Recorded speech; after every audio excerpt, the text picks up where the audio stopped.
Welcome to Quiet Historian, where we close our eyes, listen, and fall asleep to quiet history, myths, and legends.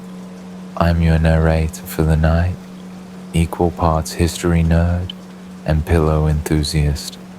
Tonight, we're heading deep into marble corridors and moonlit waves to revisit one of mythology's most misunderstood figures, Medusa, the woman with snakes for hair, the gaze that could end a conversation permanently, and a reputation built mostly by men who couldn't handle eye contact. But behind the horror stories in Hollywood hiss lies something quieter, a tale of faith, betrayal, transformation, and the uncomfortable art of surviving divine politics. So settle in, let the sea breeze cool your thoughts, and remember, in Greek mythology, even good intentions come with a smiting clause. Before we begin, if you truly enjoy these stories, hitting like or subscribe helps me keep making them, and hopefully helps you keep drifting off. Let me know where you're listening from tonight. I'm always amazed by the places people tune in. Now, get comfortable, take a slow breath in, and let it out. Because once this story begins, chances are you'll be asleep before it ends. Our story begins long before the snakes. Picture the Aegean coast at night, silver water, slow tide, and the kind of silence that only ancient ruins can remember. Somewhere out there, under the moon's patient stare, a myth is still exhaling. Tonight, we're wandering back into the marble corridors of Greek mythology, where logic takes coffee breaks, gods have mood swings, and beauty comes with a money-back guarantee that you'll regret it. Our guide is Medusa, the original look but don't look personality. Depending on who you ask, she's either a tragic victim, a divine mistake, or the reason statues have trust issues. Before she became the headline act for every hero with a sword and a mirror, she was simply a woman doing her job, keeping Athena's temple clean and her emotions repressed. That's the part most people forget. Medusa started human, mortal skin, mortal heartbeat, mortal tendency to believe the gods cared about fairness. It was a sweet delusion, the kind that kept Greek civilization running. Ancient Greece didn't separate religion and weather. When the sky threw tantrums, it was Zeus. When the sea sulked, Poseidon. When your harvest failed, Demeter was sending passive-aggressive reminders about sacrifices. Everything that happened, lightning, love, lice, had divine supervision. And if you wanted to survive, you learned to flatter the right immortals and avoid the rest. Medusa's story begins in that world, temples polished like mirrors, priests murmuring in marble echo chambers, and a cultural rule book that said, stay humble, look pretty, don't attract divine attention. So naturally, she did all three wrong. She was a priestess of Athena, goddess of wisdom, strategy, and the kind of discipline that folds its bedsheets. Medusa served her faithfully, lighting lamps, sweeping marble floors, maybe correcting the occasional pigeon sacrifice. By all accounts, she was devoted, which, in mythology, is the worst thing to be. The gods adore loyalty right up until it inconveniences them. But mortals whispered about her beauty. Poets compared her hair to waves, her eyes to sunlight, and her posture to someone who never doubted her own reflection. In a culture that equated beauty with divine favor, that was practically an invitation for cosmic drama. The Greek gods were competitive influences before Instagram existed. Meanwhile, Poseidon, god of the sea, horses, earthquakes, and boundary issues, noticed her. He was everything the ocean is: deep, loud, and fundamentally bad at taking no. When Poseidon decided he wanted something, continents adjusted, and Medusa, unfortunately, was within tidal range. Before the waves crash, though, let's pause. The story of Medusa isn't just gossip from Mount Olympus. It's a case study in divine workplace harassment, power imbalance, and the mythological tendency to blame the victim because lightning makes better headlines. Greek mythology, for all its grandeur, was basically a feedback loop for human behavior. The gods were us with louder special effects. They fell in love too fast, punished too hard, and turned emotional mismanagement into art. And mortals, they learned, painfully, what happens when perfection makes you visible. Medusa's visibility will soon get her transformed, exiled, and immortalized on pottery. But in this quiet prelude, she's still human, still walking barefoot across cold marble, still believing that Athena, the goddess of reason, will always protect the reasonable. That's the cruel beauty of Greek stories. The moment before the downfall always feels like a hymn. Candles flicker, sea air drifts through columns. A mortal looks up, unaware that eternity just penciled in their name. So breathe in that temple air, the scent of olive oil, limestone dust, and divine expectations. We're standing at the edge of a myth that's about to change shape, literally, because soon the gods will argue, the sea will rise, and one woman will become the most famous face you're not supposed to look at. Next, we'll step inside Athena's temple and meet Poseidon, the ocean with an ego problem, and we'll see how a single act of divine injustice can ripple for millennia. Imagine dawn in ancient Greece, pink light stretching across marble roofs, gulls arguing with fishermen, and the temple of Athena glowing like an idea that hasn't yet been doubted. Inside, the air hums with small devotions, sandals scuffing, oil lamps sighing, and the low buzz of bees gathering courage from the incense. This is where Medusa begins her morning. Mortal girl, perfect posture, sweeping a floor so spotless you could check your conscience in it.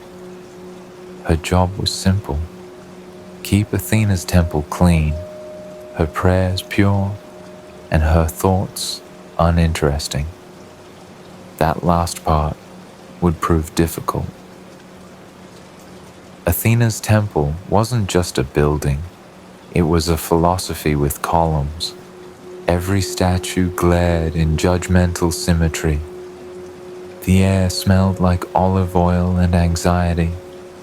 Everything, from the width of the steps to the fold of the goddess's marble robe, declared that perfection was the natural state of things, and you should try harder.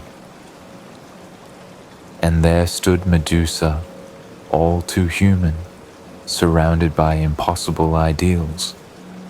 Her hair was the color of sun-warmed wheat, her eyes that dangerous kind of blue that looks like it knows things. Even the statues seemed to lean slightly in her direction, as if marble wanted pointers. In Greece, beauty was currency and curse rolled into one. It could earn you hymns, sculptures, or an invitation to become lesson material. Mortals called it favor, gods called it competition, and the divine didn't lose gracefully. The poets loved to say that mortals were clay molded by the gods. They forgot to mention that sometimes the gods drop the clay and blame the floor. Medusa served Athena faithfully, lighting lamps, arranging offerings, correcting tourists who confused strategy with war. She believed in order, justice, and the comforting fiction that wisdom outranks ego. That belief lasted right up until Poseidon noticed her. Poseidon, lord of the sea, earthquakes, and questionable consent policies. He was Zeus with wetter hair. When the ocean wanted something, it didn't knock. It flooded the doorway and called it romance. There are several versions of what happened next, all written by men who had never cleaned a temple. In every telling, Poseidon corners Medusa inside Athena's sanctuary, a place that should have been safe, a house of logic and the law. Whether he seduced her or forced her doesn't matter to history. Mythology tends to file both under dramatic encounter. When the sea god left, the air itself felt guilty. Candles flickered out of embarrassment. And Athena, hearing what had happened in her temple, arrived with the calm of a thunderstorm filling out paperwork. Now here's where divine reasoning really stretches the definition of reason. Poseidon, her equal, couldn't be punished. Olympian politics were tighter than a family WhatsApp chat. So Athena looked at the only person she could safely blame, Medusa. Mortality made her expendable. It's tempting to shout injustice. But remember, the gods were mirrors for humans, and humans have always loved punishing reminders of their own hypocrisy. Athena valued control. Medusa's existence had become chaos. Order had to be restored, even if it meant cruelty dressed as discipline. The transformation was quiet. No lightning, no booming threats, just a divine hand reaching forward and rewriting biology. Hair lifted, hissed, and changed. Soft curls became living serpents, restless and aware, each one a memory that refused to lie still. Her skin cooled to marble's pallor. Her eyes caught the light and refused to release it. And in that moment, she saw herself reflected in Athena's shield. Beauty turned weapon. Punishment sculpted into warning. Medusa's gaze would now petrify anything that met it, which was poetic, if you liked your poetry, terrifying. Athena left her standing there, half woman, half myth, the echo of sandals fading down the marble hall. The temple fell still again, save for the faint rattle of snakes adjusting to their new workplace. The irony is almost charming. A goddess who prized intellect over impulse turned a victim into a monster to protect her brand. Even the gods cared about optics. Literally, in this case. And so, Medusa was banished to the edges of the known world, to cliffs where the sea eats its own name, to caverns that smell of salt and exile. There she learned silence, the kind that doesn't just stop words, but thinking itself. When birds flew overhead, she hid in shadow. When sailors glimpsed her outline, they swore it was the coastline blinking. Yet in that solitude, something extraordinary happened. She adapted. Her serpents whispered weather reports. Her eyes learned mercy. They only struck when threatened. She began sculpting her loneliness into discipline. No longer priestess, no longer pawn, just presence. The Greeks would later paint her as monstrous, forgetting that fear and reverence often wear the same mask. They turned her into warning signs carved on shields and temple doors. Warriors carried her face into battle, believing her glare would freeze their enemies. Funny how the world finds uses for women it first destroys. To this day, archaeologists still find her image, those spiraled locks, those wide, unblinking eyes, protecting doorways, tombs, even wine jars. The ancient world couldn't decide whether to worship or weaponize her, so it did both. And maybe that's the point. Medusa stopped belonging to the gods the moment she was cursed.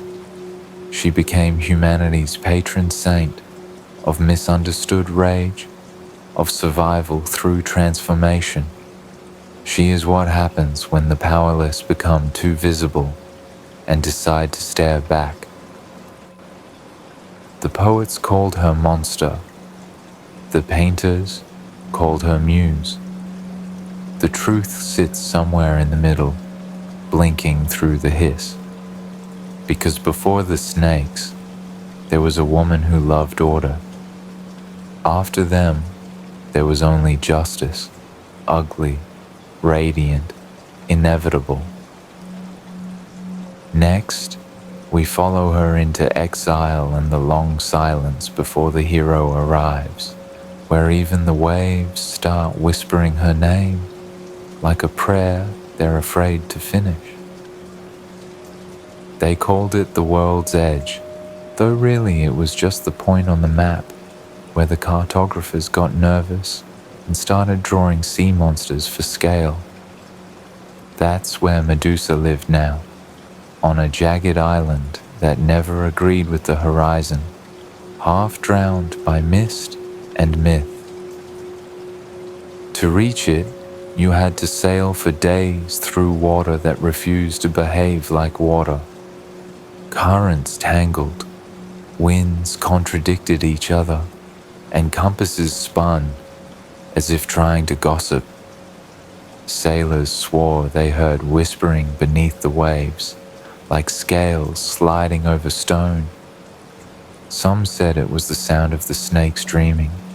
Others said it was guilt echoing off the cliffs. The island itself was neither paradise nor prison. It was both, a mythological duplex. Rocks slick with moss, caves breathing mist, birds too cautious to sing. Every dawn arrived slow and indecisive, as though checking first to see if she was watching. Medusa learned to live with the silence. At first, it was unbearable, like being trapped in the pause between two heartbeats. but over time she found rhythm in it. She counted tides instead of prayers, sculpted shells instead of statues, and talked to her serpents because at least they hissed back. Each snake had its own personality. One was pessimistic, one opinionated, and one had perfect comedic timing. Together, they made up the only committee on the island with any real power. She learned to sleep through their midnight debates about whether thunder counted as applause. People imagine her weeping endlessly, but grief gets tired too. After the first few years, she stopped cursing Athena. She stopped remembering Poseidon's face. Instead, she began studying the world with a calm curiosity. If she could not be seen without destroying, then she would learn to see everything. The island became her observatory. She noticed how crabs rehearsed sidesteps like soldiers in formation, how sea foam rebuilt itself after every collapse, how even storms had choreography. When lightning hit the cliffs, she didn't flinch. It was just Zeus sending a strongly worded reminder that mortals should stay humble. She waved anyway. The villagers across the water weren't sure what she was anymore. Rumors drifted faster than ships. Some said she was a ghost. Others said a goddess. The fishermen whispered that her gaze could turn the sea to glass, which frankly sounded useful on calm days. Parents used her name to scare their children into obedience. Eat your lentils, or the Gorgon will blink at you. It's strange how fear and reverence share a language. Temples began painting her face on shields, on jars, on city gates. Not as warning, but protection. To ward off evil, you had to borrow its image. The Greeks were practical like that. Medusa, meanwhile, was too busy perfecting the art of solitude. She learned the acoustics of caves so well that she could hum a tune and hear it return as harmony. She discovered that snakes purr if the temperature's right, and she realized that immortality wasn't about time, it was about relevance. She'd been erased from Olympus, but the world kept rewriting her. One evening, when the sea turned copper and the air smelled like rain rehearsing, a group of hunters landed on her shore. They were loud, brave, and terminally male.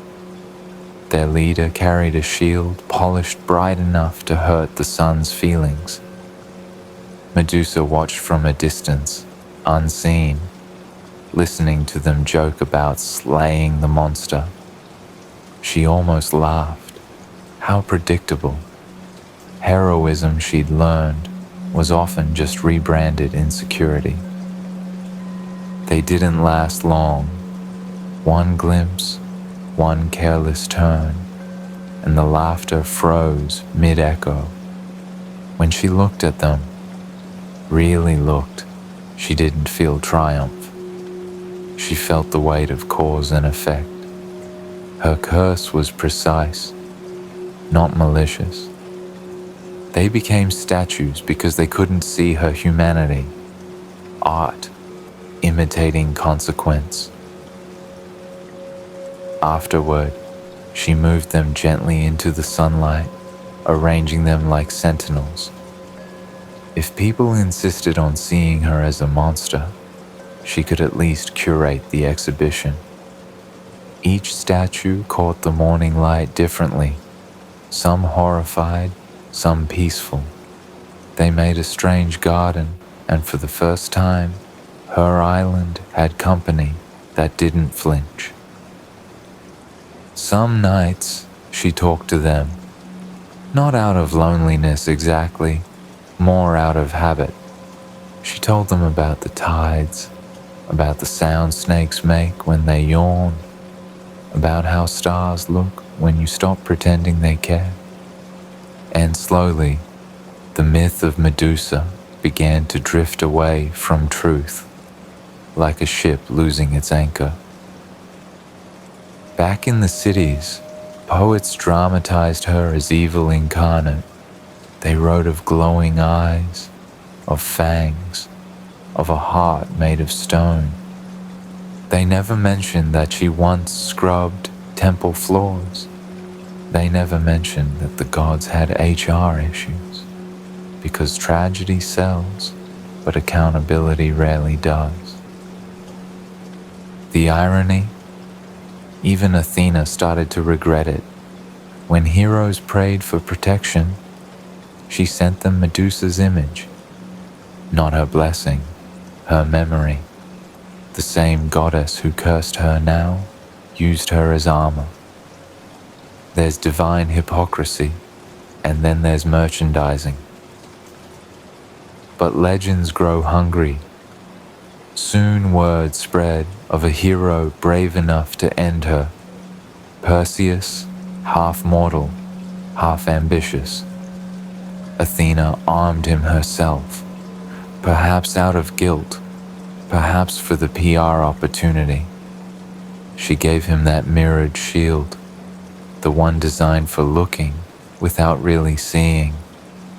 The gods always did prefer reflection to confrontation. When his boat approached her island, Medusa already knew. The air changes when fate gets close. The snakes lifted their heads and hissed in harmony, like a choir warming up for the wrong song. She didn't hide. She spent a lifetime being hidden. If this was destiny, she wanted to face it standing. Perseus crept into the cave, eyes fixed on the polished shield. He saw her only in reverse, beauty flipped into nightmare by the mirror's politeness. One swing, one flash, one impossible silence later, it was over. The snakes fell still. The cave filled with the smell of iron and apology. But that's not where her story ends, because the moment her head left her body, two new beings sprang from her blood. Pegasus, the winged horse, and Chrysaor, the warrior. Even in death, she created movement and memory. Life erupting from violation, a cosmic act of reclamation. Perseus carried her head back across the sea, holding it up like proof of bravery. Yet when he used it to save his mother, or to petrify enemies, who was really doing the saving? Her power lived on, reshaping the world that had condemned her. A weapon, yes, but also justice, finally choosing its own aim. So when you see her carved above a temple door, eyes wide and hair alive, remember this: that's not a monster. That's a survivor, a warning, a mirror for every civilization that punishes what it cannot control. The sea still murmurs her name sometimes. The waves fold themselves like snakes in prayer. And if you listen closely, the sound isn't rage, it's rhythm. Because even turned to legend, Medusa keeps breathing through time, hissing one eternal truth. You can bury a woman, but not the story she teaches the world to fear. Perseus was the kind of hero who'd never read the fine print on divine quests. When the gods told him to fetch the Gorgon's head, he didn't ask. Why? He asked, is there parking? He was young, photogenic, and carrying a family problem big enough to fuel half the myths in Greece. His mother had been imprisoned by a creepy king who wanted to marry her. So naturally, the solution was decapitate a woman on a distant island. The logic of legend is rarely OSHA compliant. Athena and Hermes both volunteered as his divine sponsors, which, in Olympian terms, meant providing gear and then taking credit later. Athena handed him the polished bronze shield, gleaming like a moral loophole. Hermes loaned him winged sandals that probably voided the warranty if used for homicide. The gods love a makeover montage. After the deed, one swing, one silence, Perseus did what heroes do best. He kept moving before the guilt caught up. He tucked Medusa's head into a leather bag, which is a strange sentence even for Greek mythology, and took off into the sunrise. At first, he tried not to look. Even decapitated, she radiated authority. When he glanced accidentally at the bag, the air around it shimmered, and fish in the sea below froze mid-leap, a literal freeze frame. Perseus muttered something about needing therapy and flew faster. Along the way, he discovered that the head was inconveniently useful. A band of thieves blocked his path. One peeked from the sack, and they became an avant-garde sculpture garden. A sea serpent threatened a coastal town. One glare, and it turned to modern art. Medusa had gone from cursed woman to portable justice system. Every time he used her power, the world cheered the hero, but never the woman whose strength made it possible. That, too, is a kind of petrification, history turning gratitude to stone. On the long flight home, Perseus found the head beginning to hum. Not in sound, in presence. It vibrated through the satchel, through his arm, through the moral insulation he'd tried to wrap around the act. He realized he was carrying more than a trophy. He was carrying perspective. Below him stretched the Aegean, a patchwork of blue moods, calm one minute, dangerous the next. He thought of Poseidon and felt small. He thought of Athena and felt complicated.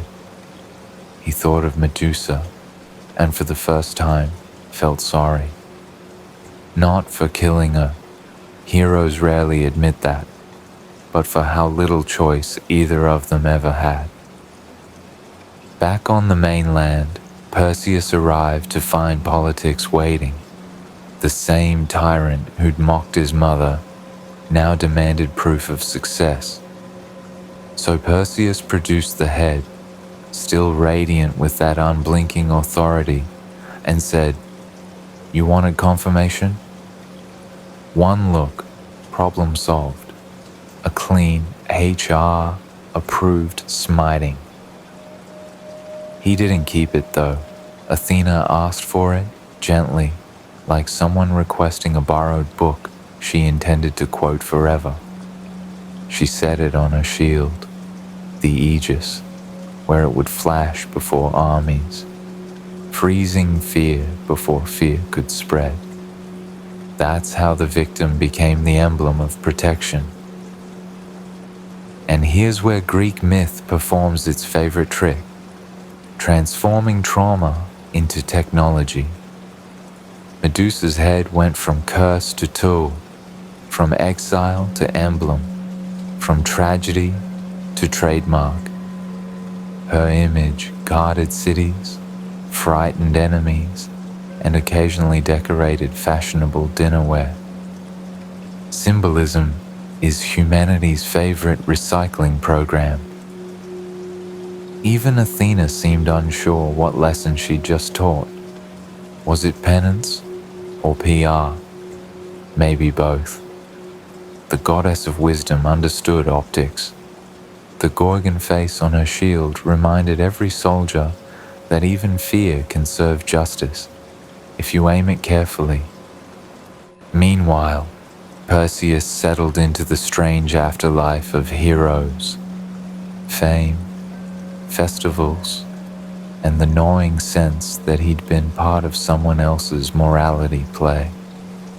He'd slain a monster, yes, but each time storytellers repeated it, Medusa became less human and he became more heroic. Myth runs on that exchange rate. Centuries passed, and the storytellers kept polishing. Medusa's name hardened into metaphor for danger, for beauty, for every woman who looked back when told not to. Artists carved her on coins. Philosophers cited her when discussing perception and power. And sculptors, bless them, exaggerated the snakes because subtlety rarely wins commissions. Even today, she lingers on architecture and armor, over courthouse doors, and under fashion logos. Each version claims to tame her, but none quite does, because the real Medusa is still there, coiled behind the myth, asking the same question with every stare. Who gets to decide what's monstrous? Maybe that's why her image endures longer than her slayers. Perseus retired to mythic suburbia, good pension, nice clouds, and faded into the footnotes. Medusa stayed relevant. She became shorthand for female rage, for survival misunderstood as menace, for the human habit of calling power ugly when it isn't ours. And somewhere, if stories have echoes, she still watches from Athena's shield, not vengeful, just awake. Her eyes no longer punish, they remind. Look too long into cruelty, and you risk turning to stone, not because of magic, but because empathy calcifies when you refuse to see. So ends the myth of the hero and the head.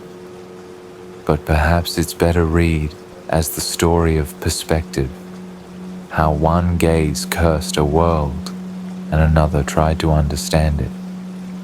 Medusa didn't lose her humanity. Humanity lost sight of hers, and in that blindness, she became immortal.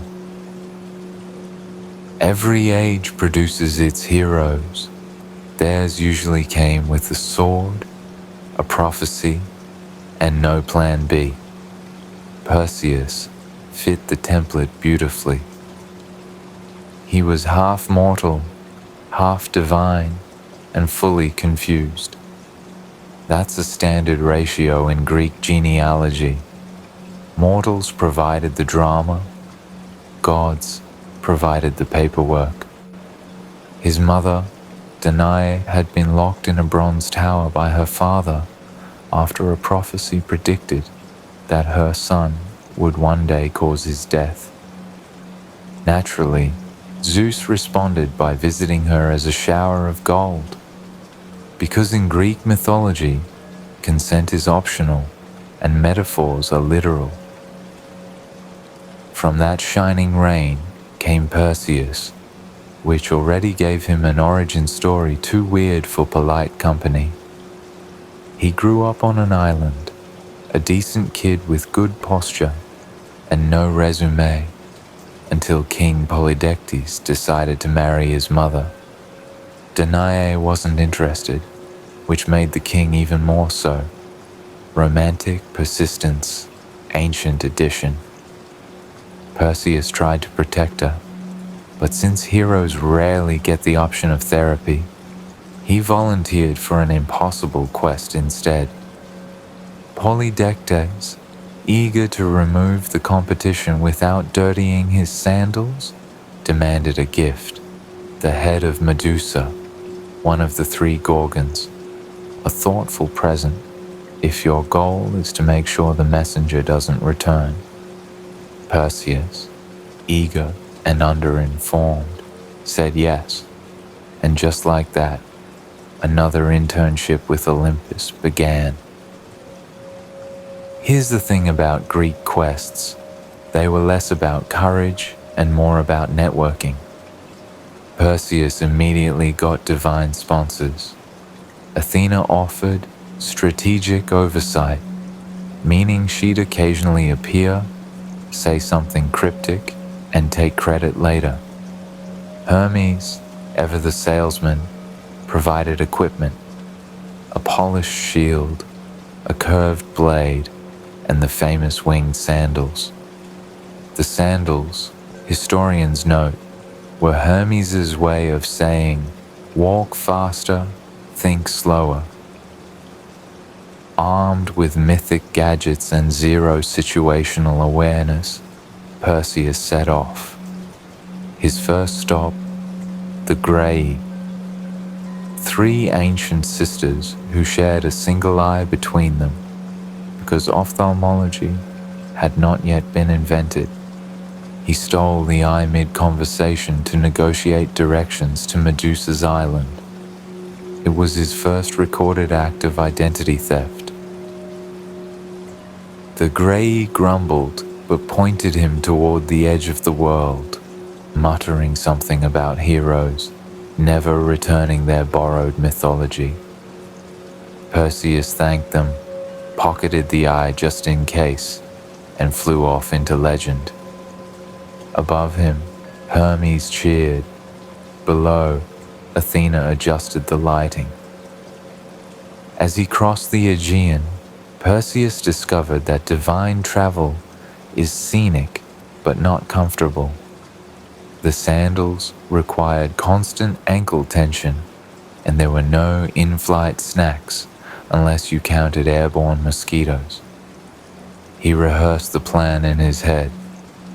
Approach the cave, look only in the mirror of the shield, swing once, run always. In other words, do not make eye contact. Ancient advice still applicable to certain relatives at dinner. Along the way, he met a few minor myths doing side quests, nymphs offering capes of invisibility, merchants selling genuine Gorgon repellent, and one old fisherman who claimed he'd once seen Medusa from afar and that her snakes harmonized when she sighed. Perseus nodded politely, unaware that he was heading straight into someone else's tragedy. What made him a hero wasn't fearlessness, but forward momentum. Greek culture called it arete, excellence expressed through doing the next right thing, even if the next right thing involves decapitating a cursed woman you've never met. Philosophically messy, yes, but morally consistent with their weather patterns. As night fell over the sea, Perseus rested on a cliff and stared at the stars, those same judgmental witnesses that had watched every Olympian scandal since time began. He wondered whether the gods saw him as brave or just convenient. Either way, he'd been cast. And the thing about Greek myths is that once you're in the script, you don't get to improvise the ending. Far below, waves slammed against the shore in rhythmic applause. He imagined Medusa somewhere out there, breathing in sync with the tide, unaware of the sandals slicing through the night toward her exile. Two stories, one of vengeance, one of duty, about to meet in the world's quietest collision. Before dawn, Perseus whispered a prayer, partly to calm himself, partly to fill the silence. No thunder answered, no oracle texted encouragement, just the wind, dry and honest. That's when he realized heroes travel light, no certainty, no map, just borrowed courage and deadlines. The moon dipped low, the horizon turned silver, and the cave came into view, its mouth framed by stone figures, frozen in the act of fear. A reminder that someone else's nightmare is always the backdrop of a hero's legend. He tightened his grip on the sword, angled the mirror, and stepped into the myth that everyone else had written for him. The cave breathed. That was the first thing he noticed. It exhaled salt and shadow, the air heavy with stories that didn't want to be retold. Perseus stood at the threshold, shield raised, sword ready, pretending he knew what courage looked like from the inside. Behind him, the sea muttered warnings. Ahead, silence. In Greek myth, that's the point where the orchestra usually stops and the moral begins. He crept forward, careful not to look directly.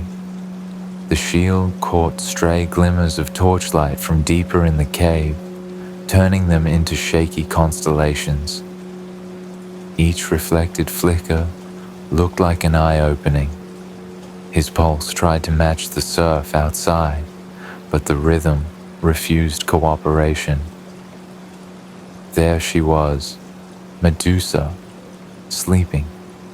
If the poets were honest, they'd admit she looked peaceful. No fangs, no fury, just exhaustion sculpted into human form.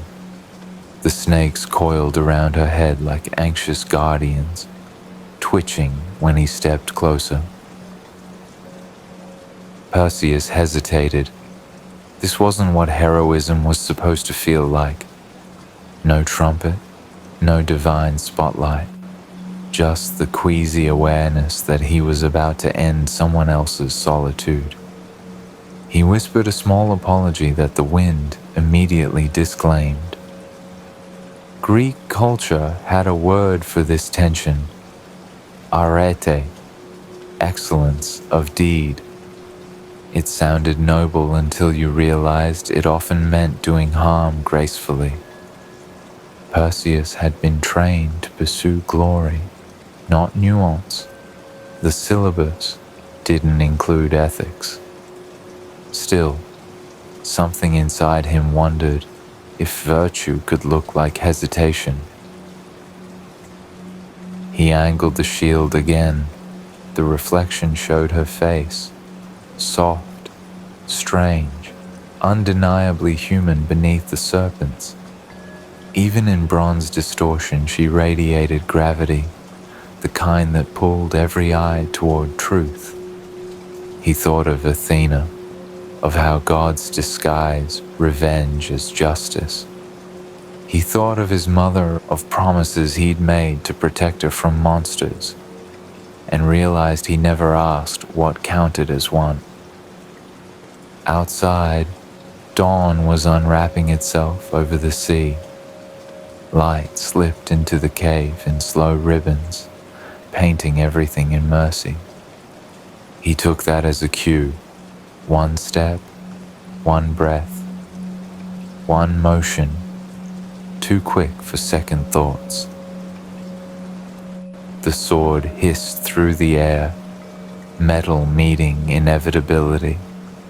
A flash, a sigh, the faintest crackle of magic evacuating the body. The snakes fell silent mid-hiss. For a heartbeat, the cave stood utterly still, as though time itself had to process the paperwork. Then came the miracle nobody ordered. From her blood spilled light, not horror, but creation. Out of it leapt Pegasus, a horse of impossible whiteness, wings already testing the air, and beside him, Chrysa, a warrior born full-grown, sword gleaming with newborn sunlight. Even in death, Medusa gave the world motion. Perseus lowered his blade, breath breaking into disbelief. The cave now felt emptier, but also larger, as if something sacred had expanded by leaving. He wrapped the head in cloth, careful not to meet its eyes. The snakes twitched faintly, still alive in some metaphysical way, murmuring secrets through linen. He almost answered. It should have felt triumphant. Instead, it felt administrative. He'd completed the task, but not the understanding. Outside, the wind applauded politely. The waves rehearsed grief. Perseus stepped into the light, suddenly aware that no amount of sunlight could bleach conscience. Flying away on borrowed wings, he glanced back once, through the mirror, not directly. The cave was calm again, the statues serene in their forever poses. No monsters, no villains, just silence, keeping its dignity. That's the difference between myth and memory. Myth rewards the swing of the sword. Memory keeps asking why it had to fall. Perseus didn't have an answer, but history, patient as erosion, would keep rewriting one until it sounded heroic. High above the sea, the sandals hummed. The sky opened its arms, and behind him, far below, the island began to fade into legend, a quiet place where even tragedy found its reflection and slept. Perseus didn't travel light, but nothing weighed more than the bag at his side. Inside it, wrapped in layers of cloth and silence, was a head that refused to stop being myth. He had expected a trophy. Instead, he carried a conscience with fangs. The snakes sometimes whispered not words exactly, more like the sound of statues remembering how to breathe. He told himself it was the wind. Flying over the islands, he learned that victory makes poor company. People below pointed up, thinking they saw a hero. He felt more like a courier with hazardous cargo. Athena and Hermes appeared occasionally, offering applause that sounded suspiciously like supervision. Gods love outcomes. They seldom read the footnotes. Eventually, he reached the coast of Ethiopia, where a new problem was already waiting. Andromeda, chained to a rock, about to become seafood for a passing sea monster. It's the kind of coincidence that happens constantly in Greek epics. One tragedy exits, another enters, no intermission. Perseus weighed his options. Option A, fly home, hand in the head, clock out early. Option B, try rescuing the stranger and risk death again. He chose B, because heroes are contractually obligated to complicate their lives. The monster emerged, a tentacled argument against evolution. Perseus unwrapped the bundle, careful not to look. The head still glowed faintly through the fabric, as if outrage itself emitted light. When he lifted it high, the creature froze mid-roar, skin blanching into marble. A perfect statue, perfect terror. Andromeda, still trembling, whispered thanks that sounded half disbelief. That was Medusa's power. Not rage, not ugliness, but clarity. Anyone who saw her saw too much truth too quickly, and truth, unfiltered, can calcify. Perseus kept moving. Back at court, Polydectes feigned surprise that the boy had survived. The king laughed once too loudly, the kind of laugh that means, "I thought you'd be dead." So Perseus delivered the gift exactly as requested. He revealed the head. The laughter stopped mid-syllable, replaced by a new centerpiece statue the decorators would never top. It should have been satisfying, justice in marble, but even vengeance feels heavy when it stares back at you. He returned to Athena, handing over the head like someone returning borrowed thunder. She accepted it with that serene expression only immortals and managers share. Then she mounted it on her shield, the Aegis, a rebrand so successful that future generations forgot whose suffering powered its protection. Historians later called it symbolism. Evil turned into defense, ugliness transformed into warning. In modern terms, a spin campaign. Medusa became an emblem to ward off danger, the way people wear fear on jewelry to feel safer. The first recorded case of mythological PR. Artists carved her everywhere: temples, armor, coins. Her face guarded cities that would have run screaming from the woman herself. A culture that once cursed her now sold her likeness wholesale. Capitalism didn't invent irony.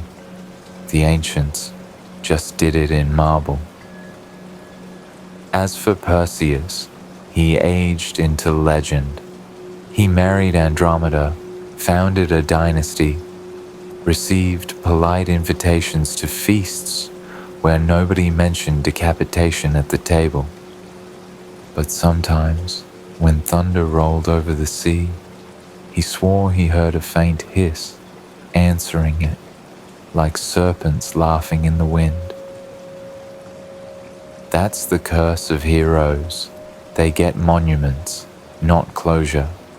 They carry proof that victory can hum quietly in the dark, reminding you that power borrowed from injustice never really returns itself. The head slept now, its eyes stitched shut by myth, yet its story kept turning toward anyone who dared hold it. A mirror disguised as punishment, a warning mistaken for a weapon. And somewhere beyond Olympus, the real Medusa, whatever remained of her, finally rested. Because even legends need someone else to finish their unfinished sentences. History has a strange sense of marketing. The moment something frightens us, we put it on a wall. After Medusa's death, her face started turning up everywhere. On shields, temples, pottery, door frames. The woman everyone feared became the decoration everyone wanted. That's how you know you've made it in Greek mythology, when terror becomes trend. Athena, of course, led the rebrand. She wore the Gorgon's head on her Aegis, that shimmering shield-cloak combo, claiming it was to protect mortals. In practice, it also reminded everyone who ran the celestial HR department People didn't question the optics. When a goddess invents a logo, you nod. Artisans copied the design relentlessly. Black figure potters in Corinth, sculptors in Paros, even coin makers in tiny coastal towns, each carving that wide-eyed, snake-haired face. Some said it warded off evil. Others said it invited conversation at banquets. Either way, it sold out. It tells us something about the ancient psyche. The Greeks didn't suppress what scared them, they aestheticized it. If lightning threatened your crops, you built a temple to Zeus. If the sea wrecked your ships, you carved Poseidon on your oars. And if a woman's gaze turned men to stone, you etched her on your armor, like wearing your phobia as perfume. Philosophers later called this catharsis, taming fear through art. Socrates would have called it brand alignment. We call it coping. It's how trauma becomes architecture. Medusa's glare was no longer punishment. It was ornament, shorthand for vigilance. A symbol saying, I see you and you should behave. Even the Romans got in on the merchandising. By the time Augustus needed new palace decor, Gorgon mosaics covered everything from bathhouses to helmets. Nothing says imperial hygiene like a petrifying stare above the steam. Centuries blurred belief into pattern. Her image drifted onto jewelry, tombstones, and city gates. Merchants claimed it protected warehouses. Parents hung tiny gorgonia above cradles, which raises questions about bedtime ambience.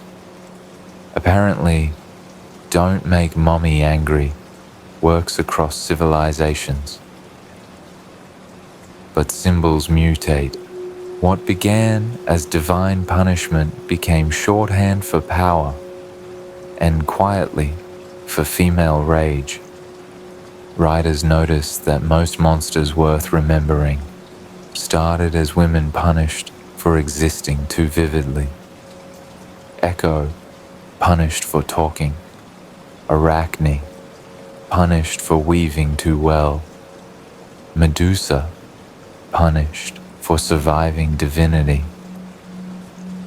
That irony didn't fade, it fossilized. Every sculptor who copied her face added another layer of misunderstanding. And, paradoxically, preservation. Fear keeps memory alive longer than admiration ever does. If you doubt that, look at any news cycle. So by turning her into stone, they made her eternal. By making her a warning, they guaranteed she'd never be forgotten. The Greeks mastered what modern media still practices. When you can't silence something frightening, frame it nicely and sell tickets. Somewhere, beyond temples and theory, that lonely cave still breathed against the sea. Waves traced her story in salt, each foam edge a whisper of the face that launched 1,000 pottery lines. She was gone, and yet, everywhere. Fear had turned into art, art into meaning, and meaning, inevitably, into misunderstanding. That's the real alchemy of myth. You start with tragedy, polish it, and hang it on the wall to admire how civilized you've become. At some point, the storytellers got curious enough, or guilty enough, to start asking who Medusa really was. That's when the myths began to mutate again.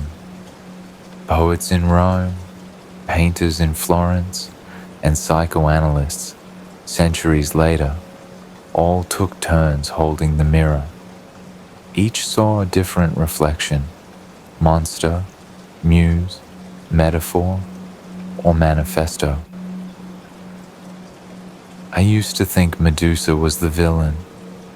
Now I think she was just overqualified for survival. It's easy to call someone monstrous when their boundaries look like barbed wire. It's harder to admit who built the fence. Greek mythology wasn't shy about turning trauma into curriculum. Every myth doubles as an HR policy. Don't challenge authority. Don't outshine beauty standards. Don't look gods in the eye. Medusa failed all three and still got tenure as a warning.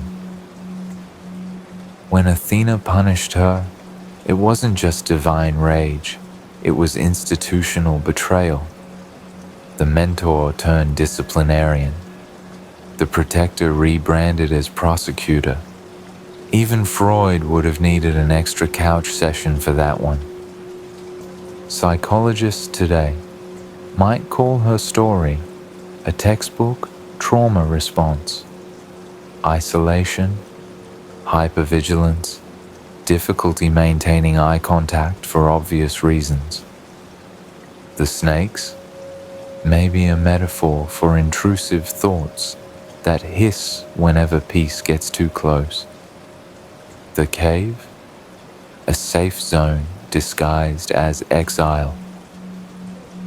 Modern readers see the pattern. Every time women gained agency in myth, they also gained fangs, feathers, or flames. Power had to look scary so obedience could stay pretty. That's why we keep revisiting her. She's the ancient reminder that too much was always the first accusation. Yet something about her endurance feels defiant. Thousands of years later, her face still commands attention, and not because it's terrifying, because it's unignorable. Rage ages better than eyeliner. Feminist scholars from Hélène Cixous to Audre Lorde have reclaimed her as an icon of self-ownership. The gaze that once paralyzed men now symbolizes the right to look back. Art galleries hang her, not as a monster, but as a mirror. Every visitor flinches differently. But myths never die cleanly. They mold. They shift shapes like their subjects. For every painting that redeems Medusa, another film retells her as a jump scare. Pop culture loves her power, but still fears her confidence. Even in reinvention, patriarchy finds ways to add snakes. And maybe that's fine. Maybe contradictions are what keep her alive. She's vengeance and victim, symbol and skin, misunderstood and magnificent. A contradiction sturdy enough to outlast reason. That's divinity by another name. So the next time you see her carved in stone or printed on a designer handbag, remember she's been through worse branding. The myth belongs to whoever retells it, and every generation edits the moral to fit its reflection. Medusa doesn't ask for worship anymore, just recognition, just honesty, just the courtesy of being seen without turning away. The cave is quiet now. No heroes, no gods, just the sea breathing against the rocks like an old friend who forgave everything. If you listen closely, you can still hear the snakes, not hissing, but sighing. They rest in gentle coils, whispering the kind of peace that comes when a story finally stops defending itself. Medusa is gone, or maybe she's everywhere, scattered across time in symbols, sculptures, and sighs.